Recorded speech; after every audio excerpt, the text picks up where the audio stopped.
नमस्कार दोस्तों, आपका मेरे चैनल एक्सेल लर्निंग में स्वागत है। मेरा नाम सुदीप है और आज मैं अपना पहला वीडियो एक्सेल लर्निंग का अपलोड कर रहा हूं, जिसमें हम सीखेंगे कि कैसे आप किसी भी सेल को लॉक कर सकते हैं ताकि कोई भी उस पर्टिकुलर सेल को एडिट या डिलीट ना कर पाए। तो चलिए शुरू करते हैं। जैसे कि आप देख पा रहे होंगे, यहाँ पे एक सिंपल सा डैशबोर्ड है जिसमें year wise sale quantity, revenue per sale और रेवेन्यू का एक सिंपल सा एक टेबल बना हुआ है, जिससे कि एक छोटा सा चैट चार्ट भी बना हुआ है जिसमें सेल रेवेन्यू और सेल क्वांटिटी दिख रहा है। तो फिलहाल हम इस डैशबोर्ड पे बात नहीं करते हैं। ये अगले वीडियो में मैं आपसे शेयर करूंगा कि कैसे मैंने ये डैशबोर्ड बनाया और कैसे ये बटन्स काम कर रहे हैं। बटन से ये जो चार्ट है वो चेंज हो रहा है। और फिलहाल हम बात करते हैं कि कोई एक पर्टिकुलर सेल है जिस सेल को मैं लॉक करना चाह रहा हूँ, तो उसे हम कैसे करें। चलिए शुरू करते हैं। ये मेरा सेल है, सेल है G22। जिस सेल पे मैंने लिख के रखा है कि this report has been created by Sudeep for information related to this report, please write to me. So इस सेल को मैं चाहता हूँ कि कोई डिलीट ना कर पाए या फिर इस सेल को कोई एडिट ना कर पाए। तो इसके लिए हम क्या कर सकते हैं। इसके लिए दो तरीके हैं। मैं आपको वन बाय वन दोनों तरीके बताता हूँ। हो सकता है इससे ज़्यादा तरीके हों, लेकिन मुझे जो दो तरीका पता है वो मैं आपसे शेयर कर रहा हूँ। जो पहला तरीका है, वो एक्सेल में प्रोटेक्शन का एक शीट प्रोटेक्ट करने का एक ऑप्शन होता है, जिसमें एक पर्टिकुलर सेल को आप प्रोटेक्ट कर सकते हैं। उसके लिए क्या करना होगा, आप ये पूरा एंटायर शीट को आप सिलेक्ट कर लें। इसको सिलेक्ट करने के लिए आप कंट्रोल ए बी प्रेस कर सकते हैं और यहाँ पे क्लिक करने पर ये पूरा जो एंटायर शीट है वो सिलेक्ट हो जाएगा। एंटायर शीट को सिलेक्ट करने के बाद इस पर आप राइट क्लिक करें। राइट क्लिक करके फॉर्मेट सेल्स पे क्लिक करें। इसका शॉर्टकट की भी मैं आपको बताता हूँ। ये कंट्रोल 1 प्रेस करके आप फॉर्मेट सेल्स पे डायरेक्टली भी ओपन कर सकते हैं। अभी इसमें अलग अलग आपको टैब दिख रहे होंगे, numbers, alignment, font, border, fill, protection. हम क्या करेंगे, इस पर ये जो पूरा एंटायर शीट है इसको हम अनलॉक कर देंगे। जैसे कि आप देख रहे हैं कि यहाँ पे ऑलरेडी अनलॉक किया हुआ है, यानी लॉक में चेक नहीं है। अगर आपके केस में ये चेक होता है तो इसको अनचेक करके आपको ओके कर देना है। इससे क्या हुआ कि पूरा जो शीट है, एंटायर शीट मेरा अभी अनलॉक हो गया। अब मैं इस पर्टिकुलर सेल को वापस कंट्रोल 1 प्रेस करते हैं और इस सेल को हम लॉक करते हैं। जैसे कि आप देख पा रहे हैं कि ये मेरे केस में ऑलरेडी लॉक है, मैंने ये पहले किया हुआ था तो इस वजह से ये दिख रहा है। आपके केस में अगर नहीं होता है तो आप उस पर्टिकुलर सेल को पहले लॉक कर लें, बाकी इंटायर शीट जो है वो अनलॉक होना चाहिए। अब आप इसको कर दें ओके। क्या ये सेल लॉक हो गया? नहीं, ऐसा नहीं है कि ये सेल अभी लॉक हो गया पूरी तरह से। अभी भी आप इस सेल को एडिट या फिर डिलीट कर सकते हैं, इस पे कुछ भी चेंज करना चाहें आप कर सकते हैं। इसके लिए हमें क्या करना होगा, इसके लिए हमें करना ये होगा, जैसे कि आप देख सकते हैं कि इसको मैं अगर अभी डिलीट करता हूँ तो ये डिलीट हो जा रहा है। मैं कंट्रोल जी करके इसको वापस लाता हूँ। इस पे अगर कुछ भी मैं एडिट करता हूँ तो ये एडिट भी हो जा रहा है। हम चाहते हैं कि ये ना हो, तो इसके लिए अभी वो सेल लॉक करने के अलावा हमें ये शीट को प्रोटेक्ट करना होगा। तो इसके लिए हम रिव्यू वाले टैब में जाएंगे। रिव्यू वाले टैब में जाके यहाँ पे प्रोटेक्ट शीट का ऑप्शन आता है, प्रोटेक्ट शीट में क्लिक करेंगे। ये सेल लॉक्ड और अनलॉक्ड सेल पे हम मार्क करके इसको लॉक कर देंगे। इसको लॉक करने, प्रोटेक्ट करने के लिए हम पासवर्ड भी यूज़ कर सकते हैं। जैसे कि अभी आप देख सकते हैं, जब पासवर्ड आप देते हैं तो ये री एंटर करने का भी एक ऑप्शन आता है। आप री एंटर कर दें पासवर्ड को और प्रोसीड कर दें। क्या हुआ, मेरा ये पूरा एंटायर शीट जो है वो प्रोटेक्ट हो गया। अब एंटायर शीट प्रोटेक्ट हुआ है जिसमें, लेकिन ये लॉक सेल ही एक्चुअली प्रोटेक्ट हुआ, बाकी किसी भी सेल पे आप चेंज कर सकते हैं। जैसे कि आप देख सकते हैं कि अभी यहाँ पे अगर मैं कुछ टाइप करना स्टार्ट करता हूँ तो ये एक एरर दे देता है, द सेल और chart you or trying to change is on a protected sheet. To make a change, unprotect the sheet. You might be requested to enter a password. So अभी ये सेल पे आप कुछ भी edit या delete करना चाहें तो नहीं कर सकते, लेकिन कहीं और किसी भी सेल पे अगर आप कुछ लिखना या चाहें जोड़ना चाहें तो आप बिल्कुल कर सकते हैं। जैसे कि आप देखिए यहाँ पे मैं लिख रहा हूँ तो ये आ जा रहा है, और इसको मैं डिलीट भी कर सकता हूँ। यहाँ पे कोई भी सेल्स को मैं चाहूँ तो डिलीट करना चाहूँ तो डिलीट कर सकता हूँ, कोई इशू नहीं है। तो ये बाकी जो पूरा एंटायर शीट है आपका काम करता रहेगा। लेकिन इसमें एक डिसएडवांटेज है, इनफैक्ट काफ़ी सारे डिसएडवांटेज हो सकते हैं। मैं आपको बताता हूँ कि क्या डिसएडवांटेज है अगर आप प्रोटेक्ट कर देते हैं किसी शीट को। कोई भी प्रोटेक्टेड शीट पे आप फिल्टर का यूज़ नहीं कर सकते हैं। जैसे ये आपका टेबल है, इस टेबल को अगर आप फिल्टर करना चाहेंगे तो ये फिल्टर अभी नहीं होगा। जैसे कि आप देख सकते हैं मैंने alt D F F press किया, सो ये फिल्टर अभी इस पे काम नहीं कर रहा है।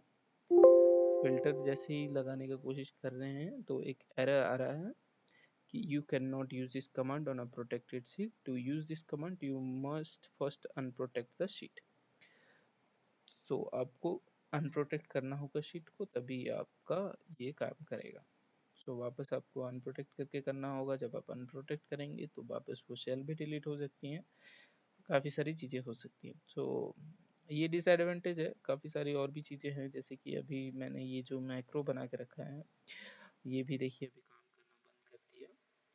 इसको हालांकि डायनेमिक करके किया जा सकता है, ये काम करेगा, बट मेरे केस में अभी ये काम नहीं कर रहा क्योंकि ये उस तरीके से डिज़ाइन नहीं है कि प्रोटेक्टेड शीट पे काम करे। सो ये डिसएडवांटेज है, ये अगर हम प्रोटेक्ट करते हैं इस तरीके से सेल को। लेकिन अगर आपका जो शीट है उस शीट पे अगर आपको इस तरीके का कोई फ़िल्टर यूज़ नहीं करना है या कोई ऐसा ऑप्शन है नहीं, तो आप इसका इस्तेमाल ज़रूर कर सकते हैं इस तरीके से। लेकिन मैं इसका एक ऑल्टरनेटिव तरीका बताता हूँ आपको, जिससे कि आपका शीट पे फ़िल्टर भी यूज़ कर सकते हैं, बाकी सारे फंक्शन भी प्रॉपरली काम करेंगे, लेकिन उस पर्टिकुलर सेल को आप डिलीट नहीं कर पाएंगे, या जिस भी यूज़र को देंगे वो डिलीट नहीं कर पाएंगे। सो चलिए शुरू करते हैं और बताते हैं आपको कि कैसे ये हम करेंगे। तो सबसे पहले इस शीट को अनप्रोटेक्ट कर लेते हैं। पासवर्ड जैसे कि मैंने 1 2 3 दे के इसको लॉक किया था, इसको अनलॉक कर दिया मैंने। तो ये शीट अभी अनप्रोटेक्टेड हो गया। अब इसको मैं डिलीट एडिट कुछ भी कर सकता हूँ। इसके लिए जो दूसरा तरीका है वो एक्चुअली विजुअल बेसिक कोडिंग करेंगे हम उसके लिए। बहुत ही सिंपल सा कोड है, बहुत ही आसान सा तरीका है। ऐसा कुछ भी नहीं है कि विजुअल बेसिक पे आपको बहुत ज़्यादा उसके लिए मेहनत करनी पड़ेगी, ऐसा बिल्कुल नहीं है। सिंपल सा कोड है, साधारण सा कोड है, हम आपको बताएंगे और आप उसका इस्तेमाल करके कोई भी पर्टिकुलर सेल को आप जो है लॉक कर सकते हैं। सो चलिए शुरू करते हैं। सबसे पहले अपना विजुअल बेसिक टैब ओपन कर लेते हैं। इसके लिए डेवलपर टैब पे क्लिक करके विजुअल बेसिक पे क्लिक कर सकते हैं। जैसे कि आप देख सकते हैं ऑल्ट प्लस F11 इसका शॉर्टकट की है, डायरेक्टली आप इसको ओपन कर सकते हैं। अगर आपके एक्सेल में डेवलपर का ये टैब नहीं शो हो रहा है तो आप उसको सिंपली ला सकते हैं। राइट क्लिक करिए यहाँ पे जो रिबन है उस पर, और कस्टमाइज द रिबन पे क्लिक करिए। जैसे ही कस्टमाइज द रिबन पे आप क्लिक करते हैं आपके पास ये विंडो खुल के आएगा, जिसमें डेवलपर टैब आपका अगर अनचेक है तो उसको चेक करके आप ओके कर लीजिए। जैसे ही आप ओके कर लेंगे डेवलपर टैब आपका शो होने लगेगा। डेवलपर टैब पे क्लिक करके आप विजुअल बेसिक को ओपन कर लीजिएगा। विजुअल बेसिक जैसे ही आप ओपन करते हैं, सो आप अगर फर्स्ट टाइम इसका इस्तेमाल कर रहे हैं तो आपको इस तरीके से पूरा ब्लैंक पेज दिखेगा। सो सबसे पहले क्या करना है आपको आपको जो प्रोजेक्ट एक्सप्लोरर है जो लेफ्ट साइड में अभी दिख रहा था आपको, उसको ओपन करना है। उसके लिए आपको व्यू में जाना है। व्यू में जाके प्रोजेक्ट एक्सप्लोरर पे क्लिक करना है, तो उससे वो प्रोजेक्ट एक्सप्लोरर ओपन हो जाएगा। कंट्रोल आर इसका शॉर्टकट की है, आप उसका भी इस्तेमाल कर सकते हैं। इससे क्या होगा कि आपके पास जितने भी वर्कबुक यहाँ पे खुले हुए होंगे आपके सिस्टम पे, वो सारे वर्कबुक यहाँ पे शो होने लगेंगे। फिलहाल एक ही वर्कबुक मेरे यहाँ पे मेरे सिस्टम पे ओपन है, जिसकी वजह से एक ही वर्कबुक दिख रहा है यहाँ पे। और वीवीए प्रोजेक्ट से ये स्टार्ट होता है हमेशा, और उसके बाद जो फाइल है मेरा, उस फाइल का नाम और उसके बाद उसका एक्सटेंशन कोड है। एक बात का ध्यान रखिएगा, आप कोई भी, जब भी आप कोई भी मैक्रो वीवी कोडिंग करते हैं, तो वो उसके लिए एक्सेल एसएम एक्सटेंशन यूज़ करना ज़रूरी है। यानी जो फाइल एक्सटेंशन होगा वो मैक्रो इनेबल वर्क होगा, तभी वो काम करेगा, अदरवाइज वो काम नहीं करेगा। चलिए बताते हैं कि आपको क्या करना है, क्या कोड लिखना है। जैसे कि आप देख पा रहे हैं, ये शीट 1 है। शीट 1 पे हमारा ये सेल है, जिस पे हमें जिस सेल को हमें लॉक करना है। मैं इसका पहले बैकग्राउंड बताता हूँ कि क्या करेंगे हम।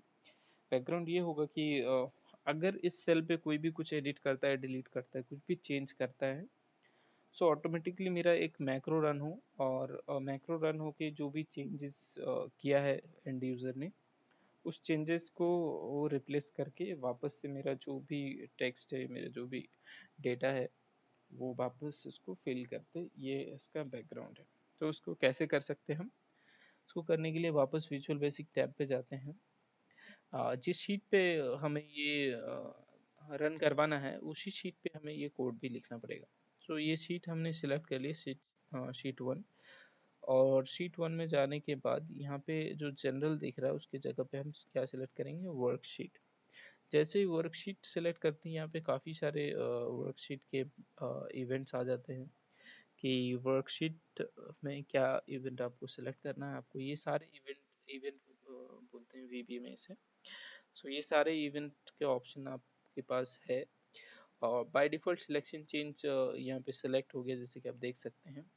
लेकिन हमें क्या करना है कि कोई भी पर्टिकुलर सेल पे अगर कोई चेंजेस करता है, तो हमें अपना ये मैक्रो रन करवाना होगा। तो हम ऐसे करेंगे। इसके लिए हम क्या करेंगे? चेंज सेलेक्ट करेंगे। सिलेक्शन चेंज में कोई भी कुछ भी चेंज करता है उस सीट पे, एक सेल से दूसरे सेल में जाता है, तो भी वो रन करेगा। लेकिन हमें वैसा नहीं करना है, पर्टिकुलर सेल पे करना है, तो उसके लिए हम चेंज का इवेंट यूज़ करेंगे। और बाकी सारा जितने हैं वो भी मैं आपको धीरे धीरे अगले वीडियोस में ज़रूर कोशिश करूँगा कि बताऊँ, इन्फॉर्मेशन इसका भी शेयर करूँ।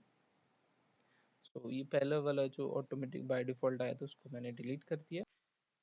तो ये मैंने कर दिया डिलीट। अब यहाँ पे हम एक सिंपल से कोड लिखेंगे, जिस कोड वो कोड कैसे रन होगा? जैसे ही हम इस सेल का जो वैल्यू है वो G22 वो चेंज करें, तो वो कोड रन हो जाए। तो उसके लिए हम एक सिंपल से इफ स्टेटमेंट का यूज करेंगे। इफ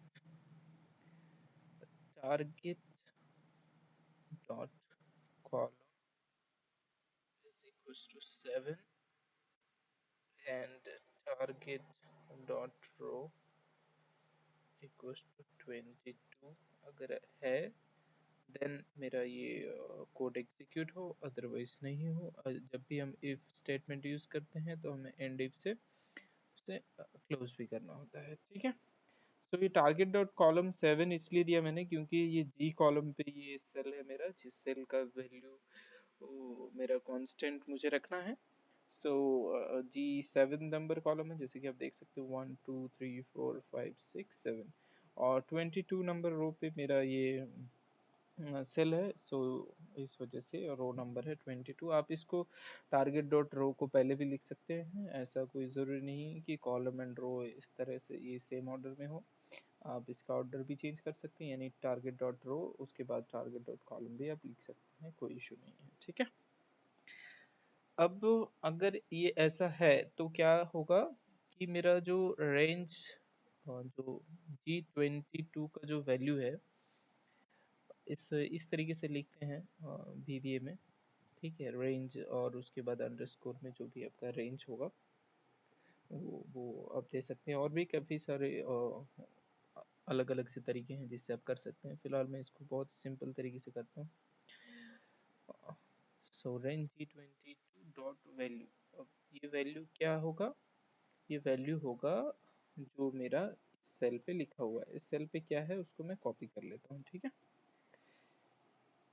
इस सेल का जो पूरा वैल्यू उसको मैंने पूरा सेलेक्ट करके कॉपी कर लिया और यहाँ पे डबल कोट्स के अंदर मैं पेस्ट कर दिया, क्योंकि कोई भी टेक्स्ट होता है जैसे कि आप फॉर्मूला वगैरह में भी लिखते हैं, कोई भी टेक्स्ट लिखते हैं तो उसके लिए आपको डबल कोट्स में लिखना पड़ता है। सो सिमिलरली VBA में भी यही करना पड़ता है। ये सिंपल सा कोड है, बस ये कोड आप अगर लिख देते हैं तो आपका वो सेल क्या हो जाएगा, वो कांस्टेंट रहेगा। उस सेल का वैल्यू कोई भी चेंज करता है तो वापस से वो वैल्यू क्या हो जाएगा, हाँ जो आप यहाँ पे लिख के रखेंगे वही वो रहेगा, कुछ और चेंज नहीं होगा, ठीक है। फिलहाल मैं इस कोड को ब्रेक करता हूँ और इसको चेंज करके देखता हूँ कि क्या ये चेंज हो रहा है या नहीं हो रहा है, ठीक है। सो यहाँ पे लिख देते हैं माई रिपोर्ट्स। अगर मैं माई रिपोर्ट्स लिख के यहाँ पे एंटर कर देता हूँ तो ये क्या होता है, वापस से ये यानी ये ऑटोमेटिकली ये कोड रन होना स्टार्ट हो जाता है। अभी ये कोड पूरा रन नहीं हुआ, इसलिए नहीं हुआ क्योंकि मैंने यहाँ पे ब्रेक कोड लगा के रखा है, ठीक है। सो ये यहाँ पे जाके स्टॉप हो गया और अभी आगे का जो कोड है, जो भी लाइंस है, उस लाइन को हम वन बाय वन एग्जीक्यूट करेंगे, ठीक है। सो F8 की इसका शॉर्टकट की है one by one line execute करने के लिए। जैसे देखिए मैंने F8 प्रेस किया तो ये नेक्स्ट लाइन पे चला गया। अब नेक्स्ट लाइन क्या है, टारगेट कॉलम 7 और 22 पे अगर कुछ चेंजेस हुआ है तभी वो नेक्स्ट कॉलम पे जाएगा, और वो 22 पे वो चेंज हुआ है, इस वजह से वो नेक्स्ट कॉलम में जाएगा। नेक्स्ट कॉलम में क्या है, नेक्स्ट लाइन पे क्या है कि रेंज G22 का जो वैल्यू है वो उसे चेंज करके कर देगा, this report has been created by, जो भी हमने लिखा है वो उसे चेंज कर देगा, ठीक है। तो देखिए चलिए देखते हैं कि क्या ये चेंज होता है या नहीं होता है। ये देखिए ये चेंज हो गया, यहाँ पे आप देख सकते हैं कि ये आ गया वापस। लेकिन जैसे ये वापस आया, ये देखिए कोड वापस से ये येलो मार्क दिख रहा है ना, ये इसका मतलब ये हुआ कि ये कोड वापस से रन होना स्टार्ट हो गया, ठीक है। क्यों हुआ ऐसा, क्योंकि वापस से G22 पे हमने कुछ एक वैल्यू लिखा है, ठीक है। वो दिखा नहीं भले कि हमने वो लिखा है, लेकिन एक्चुअल में वो हुआ है, G22 का वैल्यू चेंज हुआ है। और इस तरीके से अगर हम इस कोड को अगर यहीं पे छोड़ देते हैं तो जब भी हम अगर कुछ भी चेंज करते हैं G22 पे, सो वो इन्फिनिटी टाइम के लिए वो रन होता रहेगा कोड, और आपका फिर एक्सेल में इशू आ जाएगा, एक्सेल हैंग कर सकता है, काफ़ी सारी चीज़ें हो सकती हैं। सो इसको फिक्स करने के लिए हम क्या करेंगे, एक और लाइन इस पे ऐड करते हैं, और वो है एप्लीकेशन डॉट इनेबल इवेंट्स। जैसे मैंने पहले बताया आपको कि ये इवेंट्स है, सो जो इनेबल इवेंट्स है इसको हम कर देते हैं फॉल्स। इससे क्या होगा कि जो इवेंट रन होता है ऑटोमेटिकली, वो अभी बंद हो जाएगा इस कोड को एग्जीक्यूट जब तक हम कर रहे हैं तब तक के लिए हम इसे जो है फॉल्स कर देते हैं, और जैसे ये कोड एग्जीक्यूट हो जाता है तो वापस से इसको हम ट्रू कर देंगे, ताकि नेक्स्ट टाइम कोई भी कुछ भी चेंजेस हो G22 पे तो हमारा वो वापस ये कोड को रन करे और जो वैल्यू हम चाहते हैं वो सेम रखे, ठीक है। सो वापस से इस कोड को हम रन करके देखते हैं क्या होता है। हमने रन किया, ये एग्जीक्यूट किया, ये देखिए ये हो गया, अब ये एंड इफ पे चला गया, ये वापस से ट्रू हो गया, ठीक है। सो ये कोड हमारा एग्जीक्यूट हो गया बहुत अच्छे तरीके से। अब हम इसका ब्रेक कोड हटा देते हैं। अब यहाँ पे जाके हम देखते हैं, इसको डिलीट करने की कोशिश करते हैं। देखिए हमने डिलीट किया, थोड़ा सा ब्लिंक किया और वो वापस से आ गया, ठीक है। अगर हम यहाँ पे कुछ और लिखते हैं, let's say this is my report, enter किया हमने, ना चेंज नहीं हुआ। तो बहुत ही सिंपल सा कोड है, मुझे लगता है कि ये आपके लिए यूज़फुल होगा। अलग अलग तरीके से आप इसका इस्तेमाल कर सकते हैं, आप चाहें तो ये कोड नोट कर लीजिए, मैं ये कोड डिस्क्रिप्शन में भी दे देता हूँ ताकि आप इसे कॉपी पेस्ट भी कर सकें। और इस तरीके से आप इसको आप काफ़ी अलग अलग तरीके से इस्तेमाल कर सकते हैं। जैसे कि काफ़ी बार होता है कि कोई डेटा आपने कोई एक डैशबोर्ड बनाया है और उस डैशबोर्ड को एक पर्टिकुलर सेल से आपने लिंक करके रखा है कि इस सेल के बेसिस पे वो डैशबोर्ड आपका चेंज होता रहेगा, और उस सेल पे कोई अगर चेंज कर देता है कुछ और, तो फिर आपका डेटा जो है वो उस पर कुछ हो सकता है कि कुछ वो गड़बड़ी हो, तो उसको आप अवॉइड करने के लिए इस तरीके से यूज़ कर सकते हैं, ताकि वो सेल को कोई भी चेंज करना चाहे तो भी ना कर पाए और उसका डेटा जो है वो कांस्टेंट यानी सेम रहे। ठीक है। आशा करता हूँ ये आपके लिए हेल्पफुल होगा और आप इसका इस्तेमाल करेंगे। और अगर आपको ये वीडियो अच्छा लगा, इससे अगर आपको कुछ नई जानकारी मिली, नया चीज़ सीखने को मिला, तो आप ज़रूर वीडियो को लाइक करें और हमारे चैनल को फॉलो करें, ताकि हम आपके लिए इसी तरीके का वीडियो बनाते रहें और आप एक्सेल से रिलेटेड हेल्प करते रहें। आप डायरेक्टली मुझे कांटेक्ट कर सकते हैं, मेरा ईमेल आईडी ऑलरेडी मेंशन है और मैं अपना मोबाइल नंबर भी आपसे शेयर करता हूँ। अगर आपको कोई भी एक्सेल से रिलेटेड हेल्प चाहिए, तो आप मुझे डायरेक्टली भी कांटेक्ट कर सकते हैं और मैं पूरी कोशिश करूँगा आपको हेल्प करने के लिए। और बस आज के वीडियो में इतना ही। अगले वीडियो में हम ये जो पूरा इंटायर शीट है, इंटायर डैशबोर्ड है, इसके बारे में बात करेंगे, कैसे ये डेटा हमने बनाया है और ये जो बटन है वो कैसे काम कर रही है। ठीक है। इस बारे में पूरी जानकारी अगले वीडियो में हम देंगे। तब तक के लिए धन्यवाद आपका वीडियो को देखने के लिए। और ज़रूर लाइक करें अगर आप कोई वीडियो अच्छा लगा, और अगर आप कुछ भी एडिशनल क्वेश्चन है आपका, तो आप कमेंट्स में लिखिए, मुझे टेक्स्ट करिए, मुझे मेल करिए, जैसे भी हो सकता है आप मुझसे कांटेक्ट करने का कोशिश करिए। हम ज़रूर पूरी कोशिश करेंगे आपका हेल्प करने के लिए। Thank you so much.